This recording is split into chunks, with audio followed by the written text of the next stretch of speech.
नमस्कार दोस्तों, spectrum classes YouTube channel में आपका बहुत बहुत स्वागत है। कई बार क्या होता है कि हम किसी एग्जाम की तैयारी करते हैं, 4 से 5 महीने उस एग्जाम की तैयारी करने के बाद में भी जब एग्जाम का समय आता है तो हमारी मेमोरी है वो बिल्कुल हैंग हो जाती है, हमें कुछ भी याद नहीं रहता। अब हम ये सोचते हैं कि हमारी मेमोरी है वो वीक हो गई है, हमें कुछ भी याद नहीं रहता। एग्जाम देने जाते हैं तो वहां पर बिल्कुल साफ हो जाता है, कुछ भी वहां पर नहीं आता। फाइनल जब रिजल्ट आता है तो रिजल्ट के अंदर 50 से 60% के बीच में अपने मार्क्स आते हैं और हमारा जो सिलेक्शन है वो उस एग्जाम के अंदर नहीं होता। बार बार यही गलती करते हैं, यही होता है और हमारा जो सिलेक्शन नहीं होता। एग्जाम प्रिपरेशन से लेकर और एग्जाम तक बहुत सी ऐसी गलतियां करते हैं जो हमारे जो सिलेक्शन है, हमारी जो मेमोरी है उसको वीक करते हैं, उसको हैंग करने में मदद करते हैं, जिसके कारण हमारा जो सिलेक्शन है वो नहीं हो पाता।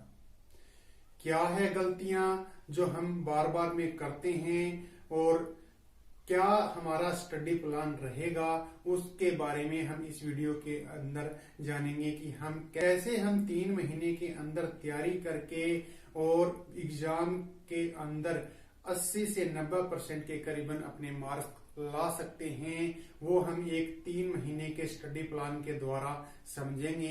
आगे बढ़ने से पहले यदि स्पेक्ट्रम क्लासेस यूट्यूब चैनल को अभी तक सब्सक्राइब नहीं किया है तो अभी सब्सक्राइब कर दें और साथ ही साथ जो बेल आइकन का निशान है उसको भी दबा दें, ताकि जो आने वाले सही वीडियो वो सबसे पहले आपको मिल सकें। और साथ ही साथ इस वीडियो को ज्यादा से ज्यादा शेयर कर दें ताकि प्रत्येक बच्चे तक ये वीडियो पहुंच सके।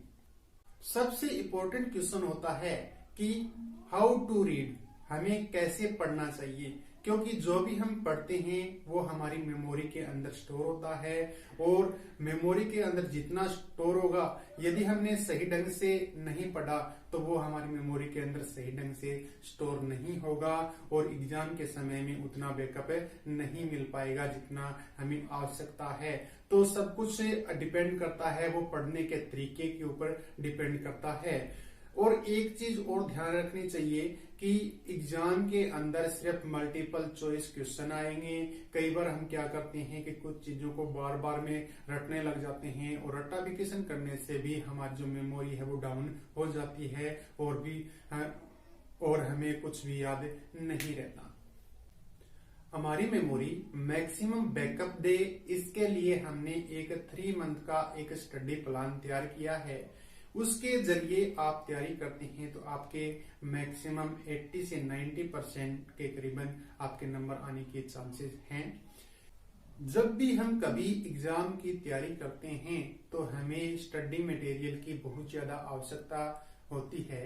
यदि हमारे पास कंप्लीट स्टडी मटेरियल नहीं है तो हमें बीच के अंदर जाना पड़ेगा उस स्टडी मटेरियल को एक्टिवेट करने के लिए।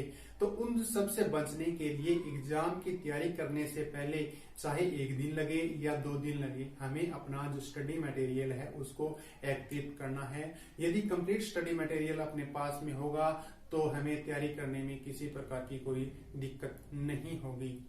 अब एक चीज और है, स्टडी मटेरियल के अंदर क्या कुछ एकत्रित करें, क्या कौन कौन सी बुक खरीदें या क्या जो प्रिंटेड नोट्स हैं या और दूसरी जो सामग्री है वो कौन कौन सी लें, ताकि जो अपने आगे चलकर किसी प्रकार की दिक्कत नहीं हो। इसके लिए हमें सबसे ज्यादा जो जरूरत पड़ती है वो है बुक्स या नोट्स। तो हमें बुक्स के अंदर हमें केवल एनसीईआरटी या राजस्थान बोर्ड की बुक्स ही परचेज करनी है। यदि राजस्थान बोर्ड और एनसीईआरटी की बुक्स पढ़ते हैं तो आपका सिलेक्शन होने के जो चांसेस है वो 100% हो जाते हैं, क्योंकि अधिकतर एग्जाम में के अंदर देखा गया है कि जो पेपर बन के आता है वो इन्हीं एनसीईआरटी और आरबीएससी की बुक्स के अंदर से ही आता है। और एनसीईआरटी बुक्स के अलावा कुछ जो नोट्स हैं, कई बार हम किसी कोचिंग इंस्टीट्यूट से नोट्स लेते हैं तो हमें उन नोट्स को अपने मोबाइल के अंदर न रखकर उन नोट्स को प्रिंट करवा लेना है, ताकि हमारा जो ध्यान है वो मोबाइल के अंदर न जाए और हम अच्छी तैयारी कर सकें। इसके अलावा एक चीज और है, हमारा जो सिलेबस है उसको भी हमें प्रिंट करवा लेना चाहिए, क्योंकि प्रिंट करवाने से जो टॉपिक है, टॉपिक टू टॉपिक हम पढ़ते जाएंगे तो भी हमारे जो चांसेस हैं वो बहुत ज्यादा बढ़ जाते हैं। मिस्टेक नंबर 1, हम स्टडी मटेरियल को इकट्ठा करते हैं, नोट्स एकत्रित करते हैं, उनको अपने मोबाइल के अंदर सेव रखते हैं और मोबाइल के अंदर सेव रखे नोट्स है वो कभी कभी ही पढ़े जाते हैं। यदि हम उनको प्रिंट करवा लेते हैं तो उनको पढ़ने की संभावना ज्यादा रहती है, इसलिए हमें जो नोट्स हैं उनको प्रिंट करवा लेना चाहिए। हमने कंप्लीट अध्ययन सामग्री एकत्रित कर ली है। कंप्लीट अध्ययन सामग्री एकत्रित करने के बाद में अब हमें जो अपना 3 मंथ का स्टडी प्लान है वो स्टार्ट करना है। तो उसके अंदर सबसे पहले जो एक स्टेज आएगी प्री रीडिंग स्टेज या एक सिलेबस रीडिंग स्टेज। सबसे पहले यदि हम देखें तो हमारे सामने होता है उस एग्जाम का सिलेबस। तो सिलेबस हमने प्रिंट करवा लिया और प्रिंटेड सिलेबस को एक बार कंप्लीट सिलेबस को एक दिन के अंदर उस सिलेबस को पढ़ना है, ताकि हमें पता चल सके कि इस सिलेबस के अंदर कितनी, जो प्रत्येक सब्जेक्ट है उसके अंदर कितनी यूनिट है, उसके अंदर कितने टॉपिक है, उनको कितना समय देना है और किस प्रकार से वो सिलेबस होगा। तो वो हमें सारी जानकारी मिल जाती है। ये जो काम है वो हम एक दिन के अंदर कर सकते हैं। पहली जो स्टेज है उसको हम कहते हैं प्री रीडिंग स्टेज। इस स्टेज के अंदर हमें पहली यूनिट का चयन करना है। उस पहली यूनिट के अंदर हमें देखना है कि कितने टॉपिक हैं और उस टॉपिक के कितने उप टॉपिक हैं। ऐसा पहली यूनिट और उसके बाद में दूसरा सब्जेक्ट है उसकी पहली यूनिट, इस प्रकार प्रत्येक सब्जेक्ट की पहली यूनिट है उनके टॉपिक देखने हैं, उनको हमें अलग से नोट करना है।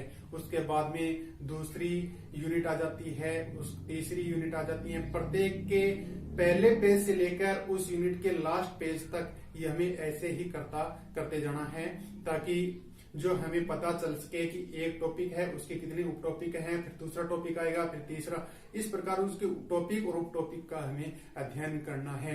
उसके अंदर नहीं जाना है। पहले पेज से लेकर लास्ट पेज तक हमें सिर्फ टॉपिक ही टॉपिक लिखने हैं। अब आती है दूसरी स्टेज जिसको बोलते हैं रीडिंग स्टेज। इस स्टेज के अंदर हमें प्रत्येक यूनिट को बिना रुके हुए लगातार पढ़ते जाना है। हमें फर्स्ट सब्जेक्ट की पहली यूनिट, दूसरे सब्जेक्ट की पहली यूनिट, प्रत्येक सब्जेक्ट की जो पहली यूनिट है वो एक दिन, उसके बाद में दूसरे दिन दूसरी यूनिट, तीसरे दिन तीसरी यूनिट, प्रत्येक सब्जेक्ट के पढ़ते जाना है। लगातार हमें उसके अंदर कहीं नहीं रुकना, लगातार पढ़ते जाना है। उसके अंदर किसी प्रकार की कोई भी अंडरलाइन नहीं करनी है, हमें रिपीट नहीं करना है किसी भी वर्ड को, और अंडरलाइन नहीं करनी है, और उसके अंदर नोट्स नहीं बनाने हैं। इसके अंदर होगा क्या, हमें पता चल जाएगा कि इसके अंदर, इस यूनिट के अंदर राइटर हमें कहना क्या चाहता है, हमें पढ़ना क्या है, हमें याद क्या करना है। वो चीजें हमें हमारे दिमाग के अंदर बैठ जाएगी। और 10 से 15 दिन के अंदर इस प्रकार से करेंगे तो एक बार अपना जो सिलेबस है वो पूरा कंप्लीट हो जाएगा। हमारे जो माइंड के अंदर है एक थोड़ा सा कॉन्फिडेंस आएगा, और जो स्ट्रेस है वो कम हो जाएगी, और जो सिलेबस के अंदर क्या कुछ है वो सारा कुछ हमें पता चल जाएगा। उसके बाद में आती है तीसरी स्टेज जिसको बोलते हैं सेकंड रीडिंग स्टेज। अब यहां से हमें क्या करना है, अपने दिमाग के ऊपर थोड़ा सा स्ट्रेस देना है। स्ट्रेस देने का मतलब ये है कि हमें प्रत्येक यूनिट है, इस सेकंड रीडिंग स्टेज के अंदर प्रत्येक यूनिट को हमें रीड भी करना है, साथ के साथ उसको लर्न भी करना है, और उसको क्लियर कर, उस टॉपिक को, प्रत्येक टॉपिक है उस टॉपिक को हमें क्लियर करते जाना है। ऐसा करने से हमारे अंदर क्या है कि जो सिलेबस पहले से हमें पता चल गया कि इसे जो टॉपिक है इसके अंदर क्या है, और उस दूसरी बार हम कर रहे हैं तो हमें पता चल जाएगा। वो टॉपिक कंप्लीट होने के बाद में हमें उससे टॉपिक के मेन पॉइंट है वो एक एक पेज के अंदर लिखते जाना है, ताकि हमारे जो नोट्स हैं वो भी साथ के साथ बनते चले जाएंगे। और इस प्रकार से करेंगे तो आपका कम से कम 1 से 1.5 महीने के बीच का समय लगेगा। और इस प्रकार से करेंगे तो अपना जो सिलेबस है वो एक बार उन्हें 1.5 महीने के अंदर वो सिलेबस है वो कंप्लीट हो जाएगा। इसके अंदर हमें नोट्स बनाने हैं। इसके अलावा इसके अतिरिक्त कोई यदि कोई डायग्राम है उस डायग्राम को भी समझना है। ऐसा करने से प्रत्येक टॉपिक है वो क्लियर हो जाएगा। नोट्स बनाने इसके अंदर स्टार्ट करने हैं, डायग्राम है तो उसको भी हमें समझना है। अब इसके अंदर हम कई बार गलतियां करते हैं। इसके अंदर जो मिस्टेक नंबर 2 है, पहली मिस्टेक पहले बता दी थी, अब मिस्टेक नंबर 2 है। 2 नंबर मिस्टेक ये करते हैं कि जो हमने पढ़ा है उसको पुनः ही पढ़ना स्टार्ट करते हैं। एक बार पढ़ लिया फिर उसको दोबारा पढ़ना स्टार्ट कर लेते हैं। तो हमें ऐसा नहीं करना चाहिए, क्योंकि हमें आगे का सिलेबस भी कंप्लीट करना होता है। तो अब ये है जो स्टेज नंबर 3, जिसको सेकंड रीडिंग स्टेज कहते हैं। इसके अंदर एक मिस्टेक और करते हैं, वो है कि फर्स्ट रीडिंग और सेकंड रीडिंग के बीच का जो समय अंतराल बहुत ज्यादा होना। यदि फर्स्ट रीडिंग और सेकंड रीडिंग के बीच के अंदर यदि समय अंतराल बहुत ज्यादा होगा तो हमारे समझ में कुछ नहीं आएगा और हम भूल जाएंगे। अब आती है इसकी तीसरी स्टेज, थर्ड रीडिंग स्टेज। इस स्टेज के अंदर हमने पहली स्टेज के अंदर केवल जो एक बार पढ़ा था, दूसरे के अंदर हमने नोट्स बनाए, उस टॉपिक को क्लियर किया है। और तीसरी स्टेज आती है जो कि एक रीडिंग स्टेज है। उसके अंदर हमें दोबारा से उन्हीं टॉपिक को दोबारा से पढ़ना है और ऐसे करते जाएंगे। और इसके अंदर एक बात और ध्यान रखना है कि इसके अंदर हमें उस टॉपिक को साथ के साथ एक बार क्लियर कर दिया। दूसरा टॉपिक इसके अंदर हमें एक दिन के अंदर कम से कम 2 यूनिट, 1 यूनिट है प्रत्येक सब्जेक्ट की हो जानी चाहिए, क्योंकि हमने 2 बार सिलेबस को कवर कर दिया है।